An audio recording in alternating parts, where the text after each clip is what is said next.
Excerpt from Velurin Compact Madness Report, Case File 7492. Earth's antivenom production is exclusively manual, conducted by hand by individuals who have voluntarily chosen this occupation. The scream cut across a recording that would later be filed as a medical curiosity. But on the day the delegation arrived, the sky over Tamil Nadu was clear and peaceful. Waiting at the entrance was Dr. Maria Chandrasekhar, senior herpetologist, in a navy polo with an Antivenom Institute patch. Welcome to Madras Crocodile Bank Trust. I am Maria. I'll be your guide today. I am Vex Clixis, lead of the Velurin medical delegation. We anticipated automated venous systems. Maria's smile didn't flicker. She turned and led them through the sterile corridors, antivenom posters lining the walls. Our extraction wing is ahead. We do most of it by hand. By hand, that phrasing lingers.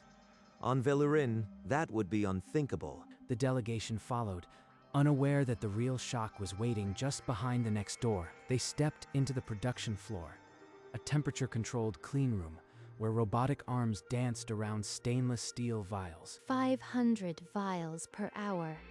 The antivenom is filtered, tested, and sealed without human contact. Elegant. However, I notice no extraction system. On Velurin, even venom is drawn by servo needle. Where is your unit? It's a different setup. Let's see the quality control lab first. They passed a rack of glowing golden vials, each labeled with a snake species code and a collection date. She avoids the question. Are they hiding a primitive method? No, civilized species milks by hand. In the analysis room, spectral readouts scrolled across hollow screens, confirming venom purity against genomic templates. Everything checks out.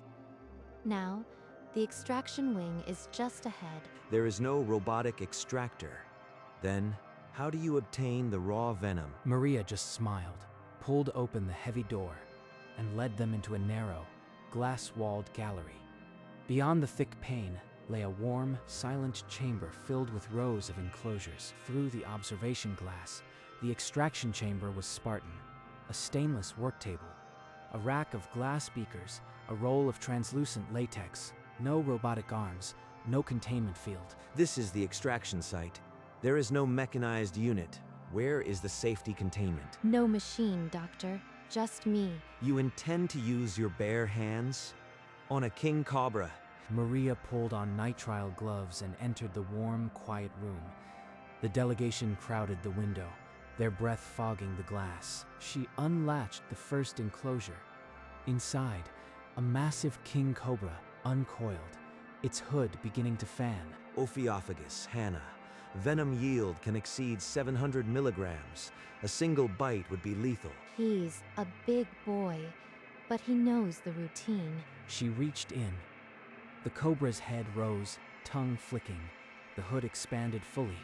Her hand never paused. She grasped it behind the jaw, drew it out, and turned toward the bare, waiting beaker. As Maria turned, the snake twisted. Its hood flared wide, and it struck at the glass with a percussive thud. The glass. It is holding... A foamy streak of venom smeared the observation pane where the cobra had struck. He's bluffing. They don't like strangers. Bluffing.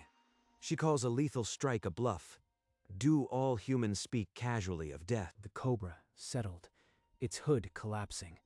The strike a brief tantrum. Maria held it like a familiar tool. All right, baby. Time to give us a little gift. Every scale along the cobra's body seemed to glisten under the extraction lamps. Each muscle a coiled spring. She brought its head to the beaker, the latex membrane shimmering just inches from those hollow fangs. Behind the glass, the delegation had stopped breathing. Vex Clixis's hands were white-knuckled against the pane. Maria pinned the cobra's snout against the latex.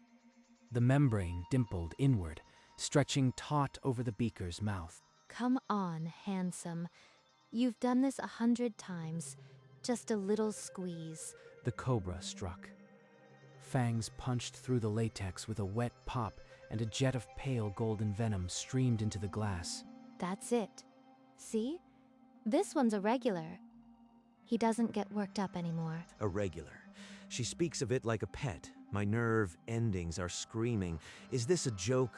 Venom continued to flow, pooling at the bottom of the beaker, viscous and glistening under the sterile white light. Maria's lips curled in a faint, satisfied smile. The cobra's hood relaxed, its tongue flicking lazily as the pressure eased. My integument is tightening. I cannot draw breath. Something is wrong. Through the glass, Vex Clixis's breathing had become shallow. A fine orange powder dusted the pane where his palms had pressed. The first extraction was done. Maria lifted the cobra gently, preparing to return it, her eyes not yet on the delegation. Maria stepped to the second enclosure without hesitation. A Russell's viper lay coiled in the corner, its chain pattern twitching as the door opened. She pinned the viper against the latex-covered beaker, its fangs immediately punching through. A golden stream arced into the glass. 17 seconds. No flinch, no error. Her hands are a statistics table in motion. A third snake, a monocled cobra, was out and milked before the first beaker had even been sealed. Maria hummed a tune as she worked. My skin is burning. The air is too dry. Why is she humming? Delegate Vex Clixis, your integument. There is particulate loss. A king cobra from enclosure 4 wrapped around her wrist, its scales whispering against her glove. She laughed and extracted it blind, eyes on the next enclosure. Vex's breathing was a shrill whistle now. Thin orange flakes drifted down from his skin, catching the cold observation light. Is everything all right in there? The question hung in the air, absurd and human, as Vex Clixis's body began to shed in earnest. The orange sheets sloughed from Vex Clixis's arms in translucent ribbons. His underskin was raw, a pale pinkish orange, and he was shaking uncontrollably. I cannot breathe. The humidity, it is too low. 2 Velurin assistants pushed through the gallery door, their expressions tight with alarm. They caught him as his knees buckled. Doctor, do you need me to call a medic? Her voice was calm, still holding the 5th snake of the session, a spectacled cobra that had just finished its extraction. The cobra's tongue flicked near her wrist. She is still holding the serpent. Still holding it. The assistants half-carried Vex out of the observation room, his shedding skin leaving a trail of orange flakes on the white tile. Maria watched through the glass, her brow furrowing slightly, then returned the cobra to its enclosure and reached for the next one. Through the intercom, a strained Velurin voice announced that the delegate would be taken to recovery. Maria nodded, unsnapping the latches on a 6th snake's habitat. Her pace unbroken, but her humming stopped. She pulled the 7th snake, a young monocled cobra, and finished the session without ceremony. 7 beakers, 7 successes. After washing her hands, she walked to the recovery wing, carrying a thermos of steaming chai. Vex Clixis lay under a thermal blanket, his new skin pale. He wasn't shaking, but his eyes were hollow. Brought you chai. It's a local blend, helps with shock. You handle death recreationally. It is madness. Not madness. I've done this 14,000 times. I know these snakes. Each has a name, a temper. She sat beside him, and for a moment, peeled off her glove to show the scars. The real danger isn't the snake. It's the shortage of antivenom. People die without it. That's why I do this. Vex stared at her weathered hands, the calluses and old puncture marks, and said nothing. Outside the window, the facility hummed. The snakes were fed. The antivenom was racked. The day's work was over. The delegation gathered in a private conference room. The air was thick with the hum of the air scrubber and unspoken accusation. One delegate insisted on filing a report, calling the procedure unsanctioned exposure therapy and medical insanity. Insanity or precision? She named each serpent. She holds them like a colleague. This is not randomness. It is mastery. Another delegate asked what kind of species dances with death voluntarily. 14,000 times. She has scars from 1,000 bites. She does it so others don't die. The phrase appeared on a holographic document. Madness Report, Human Antivenom Production. Fine.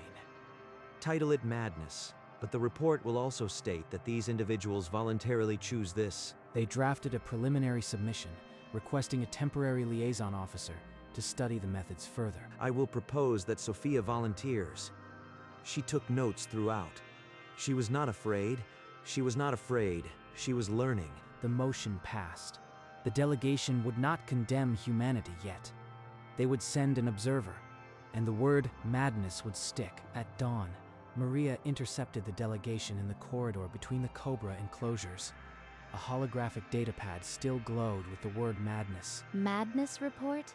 You think what I do is madness? I argued it is mastery, but the compact needs a term for what we witnessed. That term is madness. Then let me prove it's not. Leave me one of your biologists for 6 months. I will teach them to do exactly what you saw. From the edge of the group, Sophia pushed through, her datapad clutched to her chest, eyes bright. I will do it. I have taken notes on every enclosure, every strike.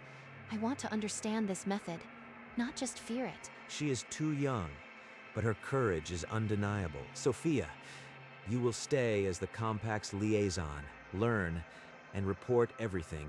Prove that this is more than madness. The delegation's shuttle lifted off by noon. Maria walked Sophia to a small training lab, empty except for a single beaker and a roll of latex. On the wall, a schedule was pinned. The first entry read, Rat snake, non-venomous. Grip practice. Aboard the shuttle, Vex dictated his final observations. The Earth was a blue marble through the porthole. I am submitting preliminary findings under provisional classification. Human venom extraction protocol. 10 light years away, a harried filing clerk misread the label. The holograph blazed. Madness report. Human antivenom. I did not intend for this, but perhaps the shock value will force the council to read it. Back at the facility, the morning sun streamed into the training lab. Maria laid a thick leather-padded table and set a glass beaker in the center. First lesson. A rat snake. He's gentle, but you must hold him like a tool, not a teacup. A tool. I understand. Maria guided Sophia's thin fingers around the snake's neck, pressing gently to find the right pressure. Not too tight. He's not fighting you. He just needs to know who is in charge. And for the first time, Sophia held a snake. Her hands still shook, but with something new. Not terror, but purpose. But within seconds, the snake felt the looseness of her grip. Its muscles coiled, testing the boundary of her hold. Too loose. These hands are too soft for command. It is slipping. The rat snake squirmed free, dropping onto the padded table and sliding off the edge. No, wait. I'm sorry. Maria laughed softly and scooped the snake up with practiced ease, its body calm in her grip. Happens to everyone. You are too soft. Snakes need a firm leader. My physiology is wrong. I cannot apply the pressure you do. Maybe I am unfit. You are not unfit. You are gentle. There's a difference. We'll adjust your grip. She does not see failure. Only practice. I must try again. Maria placed the snake back in Sophia's hands, her own scarred fingers overlaying the trembling orange digits. Sophia's fingers tightened, guided by the pressure of Maria's thumb against her knuckle. The rat snake stilled. Spread your weight. Use your palm, not just your fingers. Feel his body relax. Steady. The snake is still. I am in control. Not terror, purpose. The rat snake's tongue flicked lazily. It recognized the new authority in the grip and coiled softly around her wrist. Good. Now bring him to the beaker. The latex is stretched. He knows what to do. I have watched this 14,000 times in my mind. Now, it is my turn. She inched the snake forward, its snout hovering just above the shimmering latex. Her hands no longer trembled. Don't push. Let him strike. He does the work. Everything she taught. Grip, angle, patience. Now. Sophia held her breath, pinning the snake's head against the latex. The membrane dimpled inward. Fangs hovered. The rat snake struck. Tiny fangs pierced the latex with a soft pop, and a clear drop of harmless fluid slid into the glass. It worked. I did it. The venom. No, the fluid is in the beaker. Her hands, for the first time, were truly steady. She stared at the beaker as if it held the secrets of a new world. There. You just extracted your first snake. Welcome to the club. Dr. Maria, will the compact believe this? Will Delegate Vex believe it? They'll believe it when you send them the certificate, and when you milk a cobra. But that's for another day. Sophia looked at the beaker again. The clear drop was insignificant to anyone else, but to her, it was proof that the madness was only fear unlearned. Maria sealed the beaker, labeling it with a date and the simple words, Sophia's first. It would later be joined by a certificate, but for now, the beaker itself was the trophy, and back in the compact's archives, the madness report remained unchanged for now. Maria produced an old instant camera and snapped a photo of Sophia grinning behind the beaker. Hold it up, Sophia. This one goes on the wall. On the wall? Like your photographs? Maria gestured to the workbench, where a dozen framed photos hung. Younger versions of herself with vipers, cobras, and beakers. That was my first king cobra, 1987. I was terrified. Every handler starts terrified. She was once like me. The photos prove it. I am not an outsider. Maria slipped the new photo into a simple wooden frame and placed it beside the others. Later, a formal certificate was presented, Venom Extraction Certification, bearing both their names. I will send a copy to Delegate Vex immediately. He must see this is not madness. The beaker from her first extraction sat on Maria's bench, catching the evening light, a small glass trophy of a larger truth. Months passed, Sophia trained, and on a Tuesday morning, she faced a fully grown king cobra. This is not a rat snake, but the hands remember. The mind is steady. Maria watched through the glass, a cup of chai in her hand, nodding. All right, baby, time to give us a little gift. She grasped it firmly behind the jaw, guided the head to the latex, and pressed. The strike was precise. Venom streamed, thick and gold, into the waiting beaker.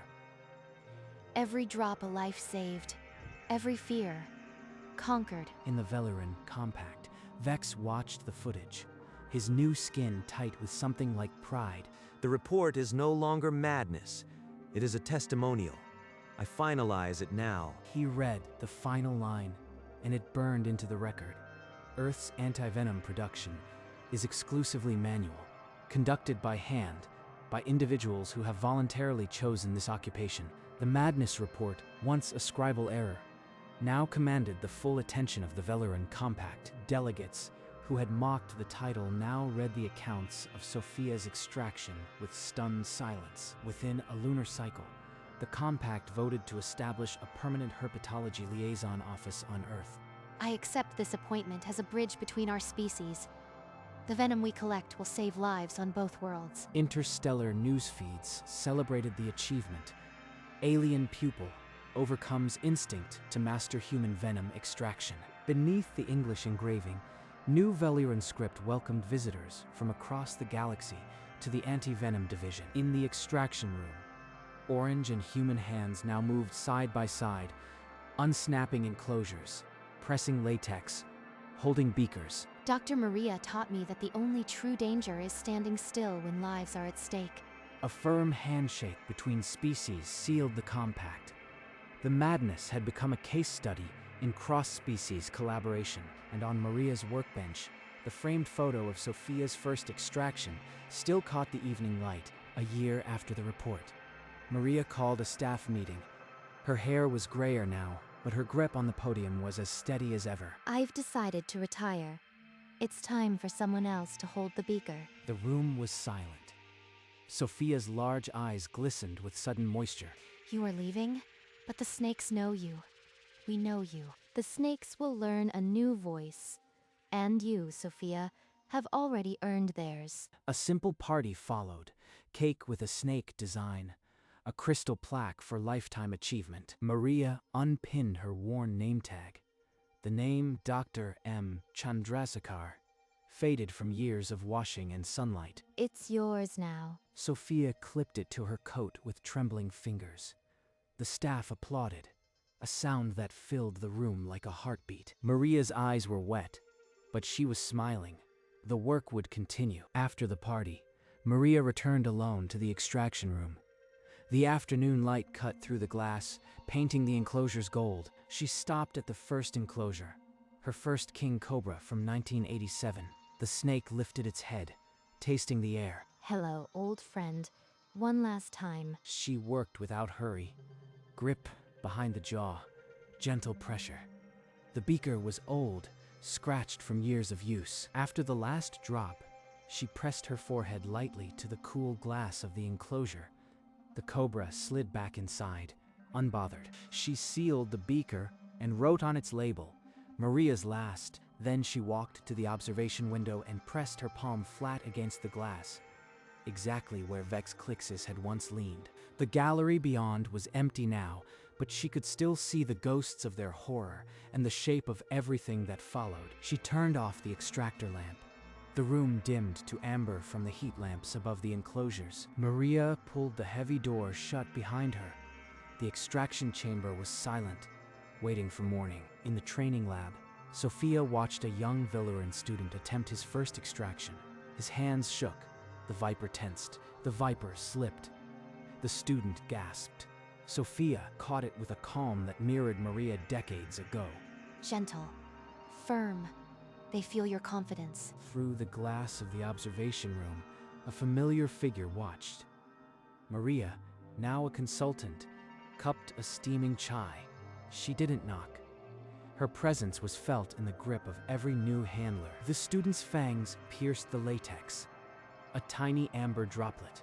He looked up in disbelief. You did it. Welcome. Beneath the framed photos on the old workbench, a fresh beaker joined the growing collection. The work continued, snake by snake, drop by drop, no longer madness, but a tradition. And in the observation room, a finished cup of chai still sent threads of steam into the quiet air. The antivenom vials, sealed and labeled, were packed into cryo crates and loaded onto interstellar shuttles. Each shipment carried the signature of the hands that extracted it: Maria, Sophia, and a dozen new apprentices. On a distant colony, a young farmer bitten by a local serpent opened his eyes, the antivenom working its quiet miracle. The madness report now carried a quiet footnote. See case study, Sophia's cross-species extraction, 2040. The compact issued a cultural exchange protocol, founded on Terran methods and the trust of bare hands. Beneath the paperwork and the pomp, a simple handshake sealed what had once been a scream of terror. In the extraction room, orange and human hands moved in sync, unsnapping enclosures to the same rhythm. Beaker after beaker, the golden venom flowed, each drop a defiance against an old, unlearned fear. The science was solid. The trust was earned. The madness was now just a footnote in a success story. And in the quiet of the clinic, someone drew a breath they had almost lost, and the world simply continued. The Madras facility glowed amber under the setting sun, its windows catching the last light of a long day. Inside, Sophia pulled a king cobra from its enclosure, her grip firm and unhurried. She pressed its snout to the latex with the same quiet patience her teacher had shown her years ago. Venom streamed into the glass, golden, pure, life-saving. Afterwards, she walked past the old workbench. The framed photo of her first extraction still hung there, colors slightly faded. She paused, touched the frame once, and moved on. In the next room, a student's beaker clinked softly against the metal shelf. A tiny sound, like a heartbeat. The facility settled into its night rhythm. Heat lamps glowed. Snakes coiled. Sunset after sunset, the snakes fed. The antivenom shipped. The hands steady. The beaker sat alone in the darkness, its work done for the day. Fade to black.